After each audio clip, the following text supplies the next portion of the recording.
जैसे ही मम्मी ने तिरंगा हाथ पे रखा यूं बोली कि छोरी या तो इसको लहरा के आना है और या इसमें लिपट के आना है। 40 लाख रुपए मैंने अपने बाप के लगा रखे। अच्छा।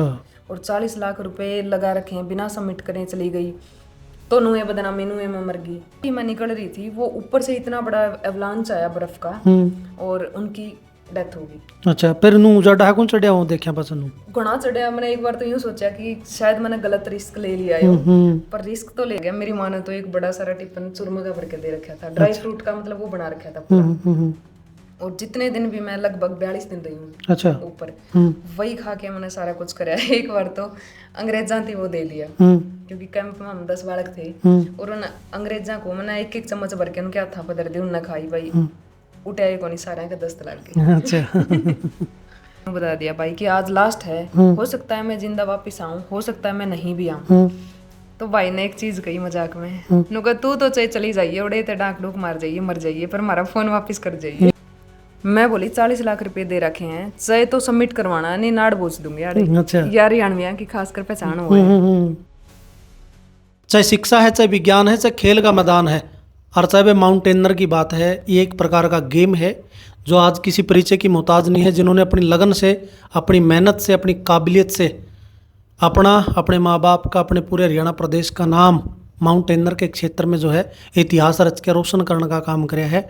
बहुत बेहतरीन माउंटेनर मीनू कालीरामन, इनके साथ मैं आज के मैं इंटरव्यू में चर्चा करांगे यहाँ पे, और वह तमाम बात सारी की सारी पूछांगे। भाई ये एक प्रकार का गेम है, इसमें किस प्रकार की अड़चने आवे हैं।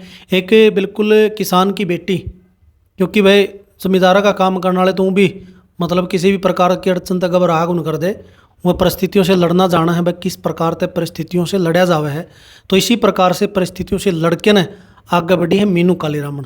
बेबे स्वागत है चैनल पे। धन्यवाद भाई। अच्छा मीनू, एक एक टू दी पॉइंट बात करांगे आप, उस चीज़ के ऊपर भी आवांगे जिसके कारण आपकी पिछाड़ बनी, आपने बहुत सारे मतलब खिताब जीते हैं।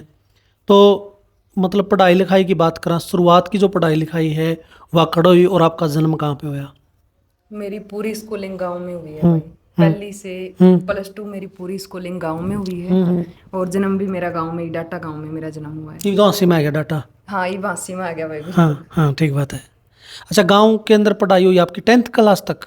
नहीं, +2 तक। +2 तक। हाँ जी। अच्छा, +2 मतलब आप आर्ट से करी आपने? आर्ट से भाई। अच्छा। और जो गवर्नमेंट सीनियर सेकेंडरी स्कूल है डाटा गांव का, उसमें मेरी 12th हुई। और मतलब अगर आप पारिवारिक पृष्ठभूमि की बात करा, फैमिली बैकग्राउंड की बात करा, फैमिली बैकग्राउंड किस तरह का रहा है? फैमिली बैकग्राउंड तो भाई बस ठीक ठाक सा ही था। मतलब 7 पीढ़ियों तक अगर मैं बात करूं तो कोई गवर्नमेंट जॉब पे नहीं था। अच्छा। हाँ। और हाँ, जॉइंट फैमिली है मेरी और बहुत ज़्यादा सपोर्ट उन्होंने किया है।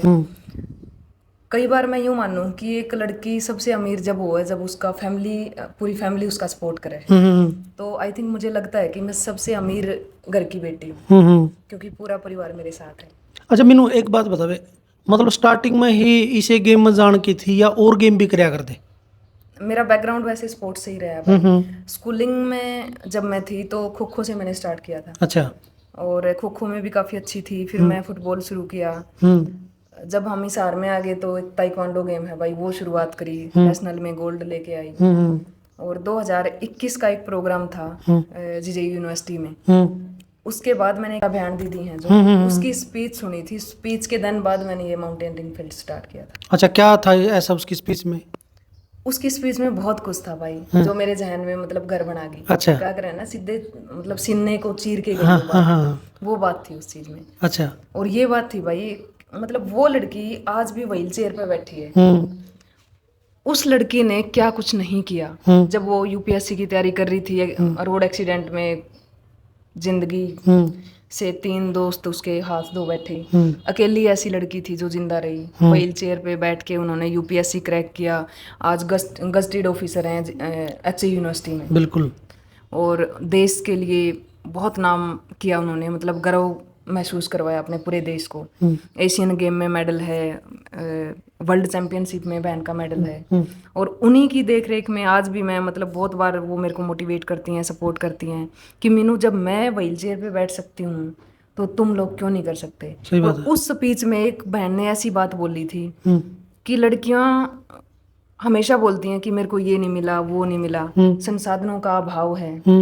मेरे को देख लो, मेरे पास तो अपना शरीर भी नहीं है, फिर भी मैंने बहुत कुछ किया, तो आप लोग क्यों नहीं कर सकते? वो बात मैंने सच्ची में यूँ लगी भाई कि हाँ, बहन ने इतनी अच्छी बात कही है। और उससे पहले जब भी कुछ हम अच्छा काम कराया करते हैं ना, तो एक मतलब बड़े बूढ़े हैं जो वो यूँ कहा करते, कोई भी खास करके लड़कियां अच्छा काम कराया करती तो उसने यूँ कहा करते, तने के नारा ही पहाड़ तोड़ दी। हाँ। तो उस बात ने मेरा घर वैसे ही बना रखा था। और नई नई सी बात थी भाई, 2021 में एक कल्पना चावला, इनका जन्म भी अप्रैल में हुआ है। तो अप्रैल के वो दिन थे कि उन्हें मतलब उनकी अपा एक 2 ही दिन मनाया करा महान हस्तियों के, एक तो उनका मरण दिन और एक उनका जन्मदिन। बिल्कुल। तो उस चीज पे वो आसमान में कैसे गई, मतलब सरवाइव कैसे किया, और कल्पना भी नहीं कर सकते आम लोग तो उसके बारे में। बिल्कुल सही बात है। उसकी जब मैंने इतिहास पढ़ा, उसका मतलब पूरी हिस्ट्री पढ़ी, तो मैंने भी एक दिन यूँ सोचा था कि मैं जैसे आज मेरे को अपने दादा के नाम से, पिताजी के नाम से, घर के नंबर से जाना जा रहा है, एक दिन मैं ऐसा लेके आऊंगी कि मैं खुद अपनी पहचान बना के मेरे परिवार को, मेरे प्रदेश को और मेरे देश को मेरे नाम से जाना जाए। बिल्कुल ठीक बात है। वही बात है कि भाई मेरे पापा ने माँ कुछ समझाइए रही, गीता बबीता मेरी कौम की झलक उसने दिखलाई रही, एक सुनीता और कल्पना तू चांद पर जांदी दिखाई रही, और मीनू बेबे ने तू पहाड़ा पर चढ़ दी दिखाई रही, साक्षी मलिक का जलवा माँ तू उसने खोल बताई रही, एक बार दे मौका मैं सारे दुखड़े हर लूंगी, और बेटी सू तेरी रिजल्ट तेरा कर दूंगी। भाई इन बेटियां ने मतलब रिजल्ट देने का काम करे है। अब 2016 का रियो ओलंपिक की बात करा, साक्षी मलिक ने एक मेडल खातर पूरा देश तरस गया था। वो पहला मेडल साक्षी मलिक ने रोहतक जिले के मोखरा गांव में जन्म लेने वाली उस बेटी ने इतिहास रचा था। ये किसी भी फील्ड में पास से नहीं है, चाहे शिक्षा है, चाहे विज्ञान है, चाहे खेल का मैदान है। मीनू बेबे मतलब फैमिली बैकग्राउंड में भी स्पोर्ट्स के रहे हैं मतलब खिलाड़ी? स्पोर्ट्स के पीछे तो कोई नहीं रहा भाई, बट बड़े ताऊ जी हैं जो उनके बेटे स्पोर्ट्स में काफी अच्छे हैं। हालांकि अच्छा। मेरे से छोटे हैं वो एज में। परवीन भाई है, संजू भाई है, एथलीट रहे हैं, मतलब काफी अच्छे स्पोर्ट्स में हैं। अच्छा अच्छा। हाँ, आज तो वो विदेश में है। तो यो माउंटेनर वाला जो फील्ड है ना, यो एक प्रकार का गेम है देखो, और ये गेम जो है ये बड़ा मेजर गेम है। ये बड़ा मतलब एक प्रकार का नू भी कह इसका, इसमें बहुत सारे खतरे हैं। खतरे तो डिंग डिंग पाओ, इसमें चुनौतियां हैं। बिल्कुल भाई। तो बेबे यो कुकर चुनिया फिर गेम तो और भी बतेरे थे भाई एक वो जब टेस हो जावे ना जहन में, नुगा कर रहना छोरी है वो, यो कौन कर सको। हाँ। तो वो करके दिखाना था, और वो करके भगवान ने भी साथ दिया भाई, दूसरा परिवार ने इतना ज्यादा साथ दिया, तो करके दिखा दिया। मतलब मैं यूं मानना चाहूँ कि लड़कियों को हर कदम पे यूं कमजोर कायर माना जावे है। और जहां तक मेरा आइडिया है कि लड़कियां कभी भी कमजोर और कायर नहीं होती। लड़कियों को किसी की सपोर्ट की जरूरत नहीं होती। उसको सपोर्ट की जरूरत तब होती है जब वो अपने पर खोलती है उड़ने के लिए, और बेटियों को एक मौका दो उड़ने का, आसमान वो अपने आप लांग लेगी। ठीक बात है। जब परिवार सपोर्ट में खड़ा हो ना, तो कोई भी लड़की मुझे नहीं लगता वो आगे ना पहुंच पाए। और क्या है ना कि 2 साल मौका दे दिया, 4 साल।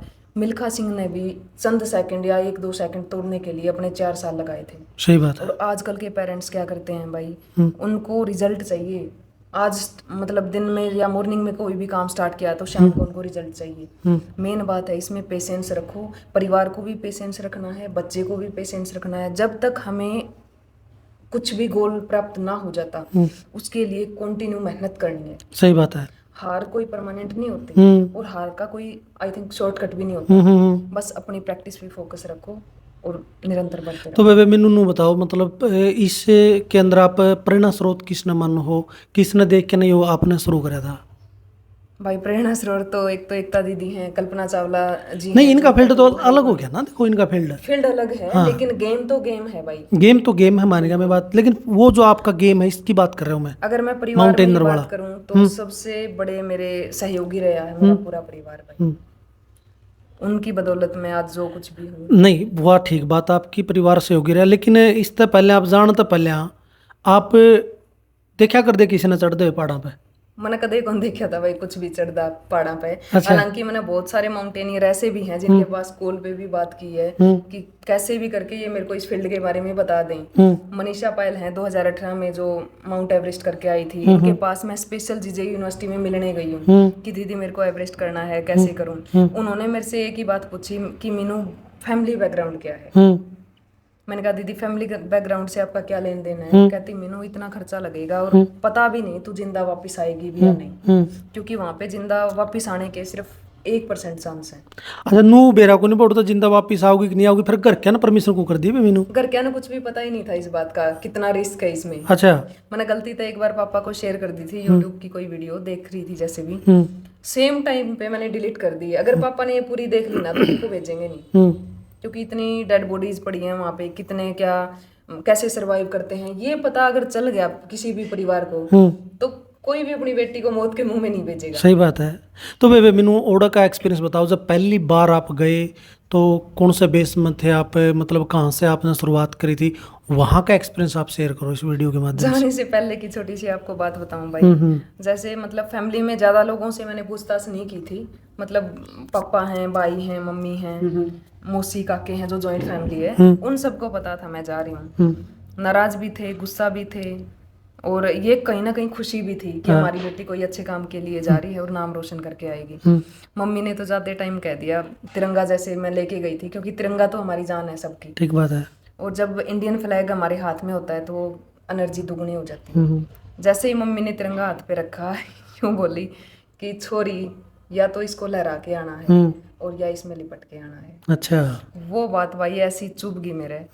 जब मैं मतलब घर से निकल रही थी, 1 अप्रैल की बात है, आंखें में पानी भी था, और ये मनोज भाई छोड़ने जा रहे थे एयरपोर्ट पर। मैं जैसे ही मेरे को छोड़ के आई तो मतलब थोड़ा सा इमोशनल भाव था कि मैं इतने बड़े काम के लिए जा रही हूँ और जिसमें 0% भी ये नहीं है कि मैं वापस आऊंगी या नहीं। सही बात है। फिर मैंने माँ की बात वो बार बार याद आती रही कि यार इतनी तो कमजोर आपा भी कोनी, खेती करनी है, बाढ़ खा, माँ बाप ने अच्छा मेहनत करवाई है, खुद ने करी है। एक उस सरफेस एरिया से हम उठ के अगर आगे जाना चाहवा है तो एक रिस्क तो लेना पड़ेगा, और रिस्क पे ही पूरी दुनिया टिकी है। ठीक बात है। रिस्क लो, अच्छे लो। फिर आप गए, फिर आगे का बताओ ना। फिर आगे आप भाई मैं पहुंच गई थी, मतलब 2 अप्रैल को नेपाल में ही थी। बेस कैंप के लिए हम निकले थे 5 अप्रैल को। 5 से 12 अप्रैल तक हम बेस कैंप में पहुंच गए थे। 5600 समथिंग की उसकी हाइट है। 1.5 महीना हमारी वहीं पे प्रैक्टिस चली, पूरी रोटेशन चली। 1.5 महीने के बाद हमारी जब हम मतलब फाइनल पुशअप से पहले क्या करते हैं, एक्लेमेटाइज करवाते हैं ताकि हम उस मौसम के अकॉर्डिंग डर जाएं, हमें कोई भी प्रॉब्लम ना आए। मतलब एक बेस कैंप से कैंप 1 के बीच का इतना ज्यादा खतरनाक एरिया है। अच्छा बहुत ज्यादा। मैं कहूँ अगर कैंप 3 से सबमिट भी करोगे ना, इतना टफ नहीं है जितना बेस कैंप से कैंप 1 का है। उसमें सबसे लॉन्ग रूट है। क्या दिक्कत है उसमें? उसमें ऐसी दिक्कतें आई भाई, इतनी ज्यादा गहरी खाई है बर्फ की। अच्छा। स्नोफॉल बहुत ज्यादा होता है। मेरी आंखों के सामने देखते देखते 4 से 5 डेड बॉडी, मतलब डेड बॉडी तो मेरे देखने के बाद हुई है, पहले तो जिंदा थे। वो शेरपा थे नेपाल वाले। जैसे ही मैं निकल रही थी वो ऊपर से इतना बड़ा एवलांच आया बर्फ का और उनकी डेथ हो गई। अच्छा फिर नू जड़ा कौन चढ़िया हो देखा बस नू घना चढ़िया। मैंने एक बार तो यूं सोचा कि शायद मैंने गलत रिस्क ले लिया है, पर रिस्क तो ले लिया। मैं वापस जाऊंगी कैसे? बिना सबमिट करी तो मैं भी नहीं जा सकती, क्योंकि 40 लाख रुपए मैंने अपने बाप के लगा रखे। अच्छा। और 40 लाख रुपए लगा रखे हैं, बिना सबमिट करे चली गई तो नुए बदनामी, नुए में मर गई। और सबमिट करके जाऊंगी तो एक देश का नाम रोशन करके जाऊंगी। इतना खर्चा है जिस गेम पे लोगों ने, मतलब कई ना इस गेम के बारे में प्रॉपर जानकारी भी कोई होती अपने गांव देहात के अगर आप बात करा तो मतलब इस गेम पे इतना खर्चा है जी। खर्चा बहुत है भाई। 10-12 लाख रुपए तो नेपाल गवर्नमेंट एक परमिशन देने की फीस है यार। अच्छा। फिर उनके सिरपा हैं, फ्लाइट की टिकट हैं, आगे जो कह दे मैंने कि नेपाल एक छोटी सी कंट्री है, उनकी के फ्लाइट की टिकट होगी 8-9 हज़ार रुपये होगी मैक्सिमम। लेकिन जो काठमांडू टू लुकला की जो टिकट है बहुत कॉस्टली है, और उनका 1 सेकंड का भी नहीं पता कि अभी वेदर ऐसा है तो कल ऐसा रहेगा या नहीं रहेगा, नेक्स्ट सेकंड ऐसा रहेगा या नहीं। क्या पता 10 बार टिकट चेंज करनी पड़े, कैंसिल करनी पड़े। अच्छा। वो खर्चा इनका। फिर लगेज का है। अगर आप एक पवा रखा है, मान के चलो कोई भी ड्यू का है, अगर आप सरफेस एरिया में कोई भी शॉप से लेके आवांगे वो 10-20-50 रुपए का मिल जाएगा, लेकिन उसके पीछे जो लोगों की मेहनत लगी हुई है वो लेके जा रहे हैं, वो उनकी पूरी मतलब 1 महीने की क्या पता कमाई हो भाई। अच्छा। वहां पे अगर यहाँ पे अगर एक पेन की कीमत 5 रुपए है तो वहाँ पे 5,000 है। तो ओडा का मतलब बताओ, जब आपने बताया बेस कैंप से और मतलब पहला फेज जब आप मतलब पहला पड़ाव पार करो हो आप इनू कहा देसी भाषा में, तो उसमें के अड़चने आवे हैं, कुकर किस प्रकार की चुनौतियां आपने मतलब उनको फेस करना पड़ा है? अभी मैंने जैसे ही बताया कि एवलांच बहुत ज्यादा आते हैं, अच्छा। और मतलब स्नोफॉल होता है, वाइट आउट होता है। जैसे हम दोनों बहन भाई बैठे हैं, इतने गैप में भी कोई नहीं दिखेगा। अच्छा। वाइट आउट का मतलब है ये। मतलब हम रोप हुए होते हैं, एक रस्सी से बंधे होते हैं आपस में। अगर रस्सी ना बंधी हो तो हमें रूट का ही नहीं पता कहाँ जाना है। जो हमारा गाइड होता है या सिरपा होता है वो हमें आगे लेके जाता है, आगे खुद चलता है, उनके पीछे पीछे हम चलते हैं। एक बंदे के साथ, एक क्लाइंबर के साथ एक उनका गाइड या कोच हमेशा मिलेगा, जिनको नेपाली भाषा में शेरपा या दादा बोलते हैं। अच्छा, फिर ये दिन दिन में चलते हो फिर इसमें, तो मतलब आप नहीं, जो दिन में कभी नहीं चलते, और चलते हमेशा रात को। हमेशा रात को? रात को। इसका भी एक रीजन है, दिन में चलेंगे तो सन निकलेगा, सन से आइस मेल्ट होगी, तो फिर वो रिस्क ज्यादा है। अच्छा, रात को ही चलना पड़ता है इसमें? रात को ही, हमेशा रात को चलते हैं, क्योंकि आइस जो होती है वो हार्ड हो जाती है। तो मीनू बेबे, इसमें मतलब पूरी दिनचर्या के बारे में बताओ, ताकि जो इस वीडियो देखने लग रहे हैं उनको पता चले भाई एक माउंटेनर की ये रूटीन होया कर है। हम भाई दिन में तो पूरा दिन प्रैक्टिस करा करते, अच्छा। और रात में फिर वो रोटेशन खातर लेके जाया करते। पूरा वहाँ का खाना भी ऐसा था कि मतलब नॉन वेज तो सभी खाते थे, और होता भी नॉन वेज था। वेज कोई मेरे वर्गा ही था, हरियाणा का कोई चला जाओ तो उस टाइम पर तो हरियाणा की मैं, मेरे कैंप में अकेली लड़की थी। मेरे जो वहाँ पे सिरपा थे सबने कह दिया था कि ये नॉन वेज तो खाओ कौन, ये कौन सी सबमिट करेगी। पापा को भी एक बार तो फोन करके बोल दिया कि जी आपकी बेटी से मुझे नहीं लगता सबमिट हो पाएगा। पापा ने कहा, पूछ लिया उनसे, भाई क्यों नहीं हो पाएगा? कहती है खाना तो बहुत थोड़ा खाती है, और दूसरा हम जो बनाते हैं वो खाती नहीं। वहाँ पे रेडी टू मेट खाना बनता है भाई, और वो पाउच दे दिए, सूप बना लिया, और सूप भी कौन सा जोन सा आपा मतलब सब्जी में घना पानी हो जाया कर, कई बार निकाल दिया कर। अच्छा। उस तक के एनर्जी और के फिर क्लाइम करे भाई। मैंने वो बिल्कुल भी अच्छा कौन लगा। मेरी माँ ने तो एक बड़ा सारा टिफिन चूरमा का भर के दे रखा था, ड्राई फ्रूट का मतलब वो बना रखा था पूरा। और जितने दिन भी मैं लगभग 42 दिन रही हूँ अच्छा ऊपर, वही खा के मैंने सारा कुछ कराया। एक बार तो अंग्रेजा थी वो दे दिया, क्योंकि कैंप में हम 10 बालक थे, और उन अंग्रेजा को मैंने एक एक चम्मच भर के उनके हाथा पदर दी, उनने खाई भाई, उठाए को नहीं, सारे के दस्त लग गए। अच्छा। और देसी खाना, ताकतवर खाना है, उन पकड़ उठा था। हरियाणा की डाइट है। हाँ, सही सही बात है। वहाँ का पानी भी ऐसा है भाई, बिस्लेरी सारा कुछ फेल है वहाँ। अंग्रेज जितने भी या फॉरेनर जितने भी होंगे वो मतलब ऐसा पानी पियेंगे, और अपने हरियाणा या खासकर इंडियन जो होंगे वो आइस को मेल्ट कर करके पिए जाएंगे। अच्छा। उनको कुछ भी नहीं होना, और हुआ भी नहीं। टचवुड, भगवान ने इतना साथ दिया, सबका ही देता है, बट वहाँ पे मेन चीज है पेशेंस की। मेरे कैंप में जो बच्चे थे वो मतलब अदर कंट्री से भी थे। 23 साल का एक यंग लड़का, कितनी एज हो गई 23 तो पता है, अमेरिका ऑस्ट्रेलिया से था, डेथ हो गई। अच्छा। हम जैसे ही मैं मतलब लास्ट रोटेशन के बाद कैंप 3 पे थे हम, कैंप 3 के बाद उसके कैराबाइनर वगैरह ऊपर नहीं हुए, और जैसे ही वो मेरे से आगे कर दिया था कि भाई तू आगे चल, मैं थोड़ा पीछे आऊंगी आपसे, क्योंकि इसमें एक रूल है भाई, जो मेन थोड़ा सा स्लो होगा ना उसको आगे रखा जाता है एक दायरे तक, और जो लगे कि ये बिल्कुल भी नहीं चल रहा उसको आउट कर दो। क्योंकि वहाँ स्पोर्ट्स की भावना से अगर हम देखा तो ये है कि सबको साथ में लेके चलें। अगर अच्छे स्पोर्ट्स पर्सन की बात करें तो वो सबका सहयोग भी करेगा अनुशासन में रह के। पर माउंटेनियरिंग फील्ड एक ऐसा फील्ड है, खुद की हेल्प नहीं कर पाते वहाँ तो, और दूसरे की हेल्प करना तो बहुत दूर की बात है। उसका कैराबाइनर ओपन नहीं हुआ तो मैंने अपने ग्लव्स खोल के ना उसका कैराबाइनर ओपन करके उसको थोड़ा सा आगे टंगा दिया, और जैसे ही मैंने मेरे ग्लव्स पहने, 3-4 लेयर होती हैं, तो मेरे हाथ में तो ये ब्लड जमना शुरू हो गया। अच्छा। ब्लड जमने के कारण मतलब ये पेन शुरू हो गया इसमें। पर मैंने घर तक सोच रखा था कि मैंने दोनों करके आने एवरेस्ट और लोथ से। वही बात है भाई, देखो जिद्दी हो जो वही इतिहास रचा कर है। यह हरियाणा प्रदेश की बेटी है, इसने मतलब हर प्रकार की चुनौतियां सामने आई लेकिन झुकी नहीं, आगे बढ़ती गई, डरी नहीं बिल्कुल भी। लेकिन यह हरियाणा की ताकत है भाई, आप पीछे हटने वाला मसे नहीं है। सही मतलब उसका किमें भी अपन भुगतान करना पड़े जाए लेकिन पास नहीं हटेंगे, हो करके दिखाया है मीनू कालीरामन ने। अच्छा मीनू ओड़ा फिर बेबे जुकर एक इंटरेस्टिंग बात है, हाँ बताओ। मेरे सिरपा जैसे ही अवलांच आया वो छोड़ के भाज गई। अच्छा। और वो मेरे तो डरा करते। स्टार्टिंग में तो कौन डरा करते, पर बाद में अवलांच आने के बाद 40 लाख रुपए दे रखे भाई, किसका कौन दुखेंगे। सही बात है। दुखेंगे तो सिर पर जैसे ही बाजा कि आ जाए तू तो मरेगी, साथ में मन्ना भी लेके मारेगी, बैठेगी।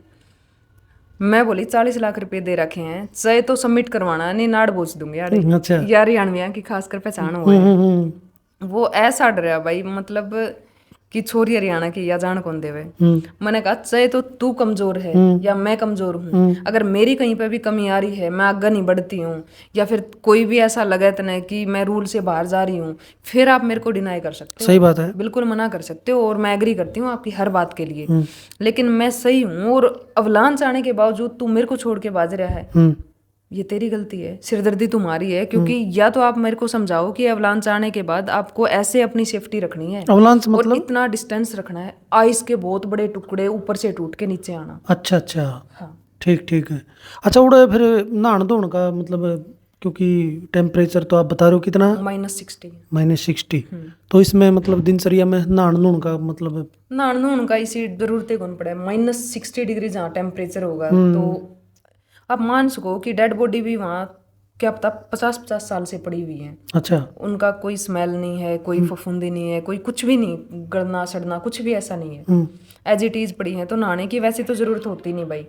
और कई बार हम क्या करते हैं, देखो हाइजीन के लिए करना भी पड़ता है मेंटेन सारा कुछ, पर वो बेस कैंप तक पॉसिबल है, आगे कुछ भी पॉसिबल नहीं है। अच्छा, और नियम किस तरह के वहाँ पे मीनू है, रूल मतलब इस गेम के अंदर अगर आप रूल की बात करा तो वो रूल किस तरह के रूल लागू हुए? मेनली रूल तो यही है कि पेशेंस, पेशेंस के बिना कुछ भी नहीं है। साउथ सुडान से और एक बोस्निया से मेरे जो टीम साथी थे, वो फाइनल रोटेशन से पहले हर कैंप में मेरे से आगे जाया करते, पूरे फास्ट जाया करते कि इंडिया वाले कमज़ोर हैं, ये कह कह के मतलब यूँ सोचा करते कि इंडिया वाले सच में ही कमज़ोर हैं।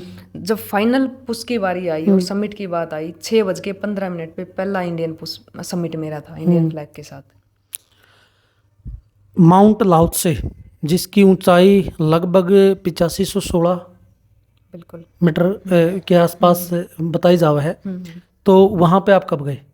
मैं सेम डिसेंड करते ही माउंट एवरेस्ट पे, और कैंप 3 से मैंने माउंट लाओत्से के लिए करवट ले ली थी। अच्छा, तो उस यात्रा के दौरान, क्योंकि उसको तो आपने मतलब फतेह करने का काम कराया, पूरे हरियाणा का नहीं पूरे देश का नाम रोशन कराया, क्योंकि हमारे तिरंगे को लहराने का काम कराया, तो बेबी मीनू उस पर जनदोड़ी कितनी अड़चन आई?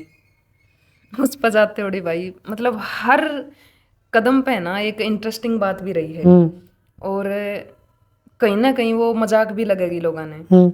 मैं अपना हेलमेट भूल गई नीचे, क्योंकि एवरेस्ट पे तो ऐसा कुछ पत्थर है या फिर कुछ भी नहीं था, सही बताऊं। और लाओत्से पे ऐसे पैच थे जहाँ पे पूरे बड़े बड़े पत्थर टूट के नीचे आ रहे थे। मैं माउंट लाओत्से के लिए जैसे ही मैं जा रही थी, निकल रही थी, और रात को हमें ऑर्डर दिए जाते हैं कि नेट 12 बजे आपको उठना है, रात को 12 बजे आप प्रॉपर इक्विपमेंट के साथ, प्रॉपर अपने हार्नेस है, बूट हैं, हेलमेट है, स्पाइक्स हैं, जितनी भी चीज़ें होती हैं सबके साथ आप रेडी रहोगे।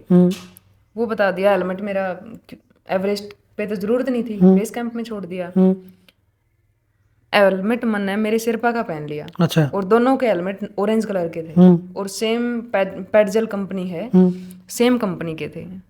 वो कहा कि मीनू हेलमेट मेरा कहाँ है? मैंने कहा दाई मेरे को नहीं पता, ये तो मेरा है। हालांकि मेरे को पता भी नहीं था कि ये लेके नहीं आएंगे ऊपर, पर मेरे को इतना ज़रूर पता था कि मैं मेरा हेलमेट नीचे छोड़ के आई हूँ बेस कैंप पे। उन्होंने कहा था कि आप लाओत्से के लिए जाओगे तब हम वहाँ पे पहुँचा देंगे आपके कैंप में। वो हेलमेट मैंने पहन लिया भाई।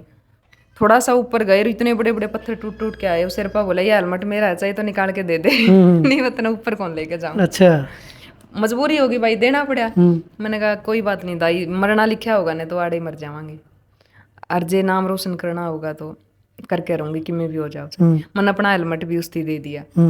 और भगवान के ऐसे करना, इतने बड़े बड़े पत्थर आ भी रहे थे टूट टूट के, बस साइड से निकल रहे हैं, टच भी नहीं किया मेरे को। जी तो मुट्ठी मांदा फिर उस टाइम घना मुट्ठी में आ गया था भाई। ऊपर तो मेरी माँ की वाह एक ही बात याद आओ कि आओ थी कि छोरी इस तिरंगा न लहरा, इसका तो लहरा दिया, नीले पट के आना है। कमाल है। बस वही बात बार बार दिल ने मतलब चीर के जाव थी। अच्छा, यो माउंट लाओत्से वाला जो सफर है, यो कितने दिन का रहा मीनू? ये टोटल मैंने दोनों 5 दिन में कर दी थी भाई। वैसे हावर की बात करूं तो ये मैंने 48 आवर में दोनों सबमिट कर दी थी। अच्छा, हाँ। तो मतलब उस टाइम कैसा फील होया जब मतलब आप पूरी मतलब माउंट लाओत्से के ऊपर थे, आप तिरंगा लहराने लग रहे थे उस टाइम पर, मतलब किस तरह का फील होने लग रहा था? फील तो भाई जब कोई खिलाड़ी हम्म और अपने देश के तिरंगे को टॉप ऑफ द वर्ल्ड पे लहरा रहा है तो कैसा फील होएगा। हम्म आप सोच सकते हो, एक बार फील कर सकते हो। आप खुद से तो नहीं कर पाओगे, हम्म तो मेरी जगह आपको खड़ा करके देखना होगा, खड़ा होके देखना होगा कि मैं आज दुनिया के उस टॉप पे हूँ जहाँ पे मतलब सोचना भी बहुत बड़ी बात है, खासकर लड़कियों के लिए। क्योंकि लड़कियों के ज़िंदगी में है ना, हर एक दिन एडवेंचर है, हर एक दिन उनको माउंटेन को फतेह करना पड़ता है। लड़की को तो पेट में ही उन कुरीतियों से जूझना पड़ता है जिन्होंने मतलब जन्म भी नहीं लिया, उससे पहले ही उनको मारने की, दबाने की कोशिश की जाती है। और वहाँ पे तो वो करना फिर एक बेटी के लिए कितना प्राउड मोमेंट होगा, एक परिवार के लिए कितना प्राउड मोमेंट होगा। सही बात है। अच्छा भाई, इसमें एक रीना भट्टी आपके समकक्ष है या फिर मतलब? मेरी सीनियर हैं वो। अच्छा, आप किसी नहीं रहो? हाँ हाँ बिल्कुल। अच्छा अच्छा। वो भी 2023 में मेरे साथ गई थी। माउंट एवरेस्ट और माउंट लाहौत्से दोनों का परमिट लिया था बेबे ने, पर 2023 में कारणवश उससे सबमिट नहीं हो पाया, हेल्थ थोड़ा सा इश्यू रह गया था। 2024 में बहुत बढ़िया काम किया, माउंट एवरेस्ट और माउंट लाहौत्से ठीक है, दोनों को फतेह करके आई एक साथ। बात उस पावांगे बेबे मैनू, मतलब हरियाणा जो गवर्नमेंट है जो क्लाइम करके आवे हैं उनको किस प्रकार का प्रोत्साहन देवे है? सेंटर गवर्नमेंट है वह किस प्रकार का प्रोत्साहन देवे है? इसमें स्टेट अवार्ड भी होते हैं, सेंटर अवार्ड भी होते हैं काफ़ी सारे। स्टेट अवार्ड तो हमारी जैसे हरियाणा गवर्नमेंट है वो दुनिया के 10 हाईएस्ट माउंटेन है जिनको फतेह करने पे 5 लाख रुपए का कैश अवार्ड और एक खेल कोटे का जो सी ग्रेडेशन का सर्टिफिकेट है वो देती है।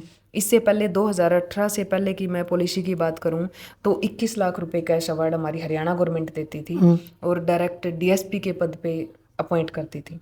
जैसे ममता सोदा जी हैं, अभी रामलाल हैं टोहाना से जो मतलब एसआई हैं वो, और भी हैं काफ़ी सारे माउंटेनियर हैं जिन्होंने मतलब एक पद पे भी अपनी भूमिका निभाई है। आपको किस प्रकार का सम्मान दिया हरियाणा गवर्नमेंट मेरे ने? को हरियाणा गवर्नमेंट ने भी 5 लाख रुपए कैश अवार्ड भी दिया है, खेल कोटे का ग्रेडेशन सर्टिफिकेट भी दिया है, कल्पना चावला शौर्य अवार्ड भी दिया है। और सेंट्रल गवर्नमेंट की भी अलग पॉलिसी है, इसमें एडमंड हिलेरी और तेंजिंग नोर्गे के नाम से जो एक पुरस्कार का नाम रखा गया है जो हमारे फील्ड का एक अर्जुन अवार्ड है। अच्छा जिसमें सेम 15 लाख रुपए कैश होता है और सर्टिफिकेट वगैरह होता है। अच्छा, जो आगे आने वाली जो लड़कियां हैं मतलब इस फील्ड में अगर चुनना चाहें, भाई ये क्लाइम करना चाहें, तो उनके लिए आप क्या मैसेज कन्वे करना चाहोगे?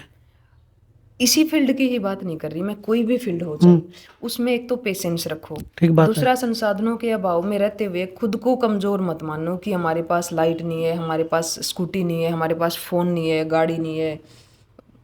इन चीज़ों से परे होके बस अगर किसी के अंदर जुनून, जज्बा और डेडिकेशन है ना, उन सब के साथ ये सारे संसाधन फीके पड़ जाते हैं, फेल हो जाते हैं। मेरे पास भी कुछ नहीं था जब मैं गई घर से, कुछ भी नहीं था। एक फर्स्ट मेरा माउंटेन था माउंट फ्रेंडशिप, हिमाचल की चोटी है। उस टाइम पे 16,000 रुपये फीस के हुए हैं, वो 16,000 रुपये भी कौन थे। अच्छा, और 2023 की बात करूं तो मैं भगवान ने ऐसे सुने, ऐसा परिवार का साथ हुआ, ऊपर आड़ की कृपा हुई तो माउंट एवरेस्ट को फतेह करवा दिया। तो उस टाइम पर जब आपने क्लाइम कराया, तिरंगा लहराया, तो माँ के गल बात हुई फोन पे उसके बाद? बेस कैंप तक तो होया करती। अच्छा, बस बेस के कैंप। क्या कर दी माँ? मम्मी तो इतनी ज्यादा कौन आया करती, पर पापा वीडियो कॉल में मेरी, मैं चाय की शौकीन हूँ, अच्छा वो चाय का कप यूं दिखाया करते वीडियो कॉल पे। अच्छा मैं यूं कहा करती, पापा आप मने जड़ाओ के, अच्छा। आप चाय पीने लग रहे हो, मैं बर्फ में बैठी हूँ, देख चाय भी कौन पाती है। तो हालांकि वहाँ चाय थी ही नहीं भाई, और दूध ही नहीं था तो चाय कैसे होगी। सही बात है। वहाँ तो बस शहद घोला एक गर्म पानी में और वो पी लिया। पर वहाँ तो नॉन वेज ज़्यादा चलता हुआ, नॉन वेज ज्यादा था। फिर आप कैसे एडजस्ट कर पाओ थे फिर? एक और मैं अपने भाई की इंटरेस्टिंग बात बताऊंगी आपको। मेरे पास फोन था, भाई ने iPhone 7 गिफ्ट दिया था। और जब मैं जा रही थी तो जाते जाते तो चल इसने कुछ कौन कहा, पर मैं सबमिट के लिए जा रही हूँ, मैंने यूँ बता दिया भाई कि आज लास्ट है, हो सकता है मैं जिंदा वापस आऊँ, हो सकता है मैं नहीं भी आऊँ। तो भाई ने एक चीज कही मजाक में, नुका तू तो चाहे चली जाइए, उड़े तो डांक डूक मार जाइए, मर जाइए, पर हमारा फोन वापस कर जाइए। अच्छा, मजाक में बोलिए ये बात। मजाक में उसने ना एक हौसला दे रहा था कि बेबे है ना अंदर से मजबूत बन के जावे और उस टॉप को फतेह करके आवे। सही बात है ये, बिल्कुल ठीक बात है। तो भाई ये देख लो एक माउंटेनर की लाइफ किस तरह की हो, उसको कितना स्ट्रोंग बनना पड़ा है जब वो मतलब इस तरह का काम कर पावे है। किसान की बेटी ने मतलब ये काम करके दिखाया और पूरा हमारे हरियाणा का नाम रोशन कराया इस क्षेत्र के अंदर। तो आपने मीनू कालीरामन की ये बात कुकर लगी, सारे कमेंट करके ज़रूर बताइए भाई, कमेंट करियो सारे, इस वीडियो ने दबके ना शेयर भी करियो। सर का बहुत बहुत धन्यवाद। मीनू बेबे आपका भी बहुत बहुत धन्यवाद, आपने टाइम दिया। सभी का धन्यवाद भाई, और आप घर आए इसके लिए स्पेशली थैंक्स। तो भाई सबका बहुत बहुत धन्यवाद। जय हिंद, जय भारत, जय हरियाणा और जय हमारी बेटियां भाई। धन्यवाद।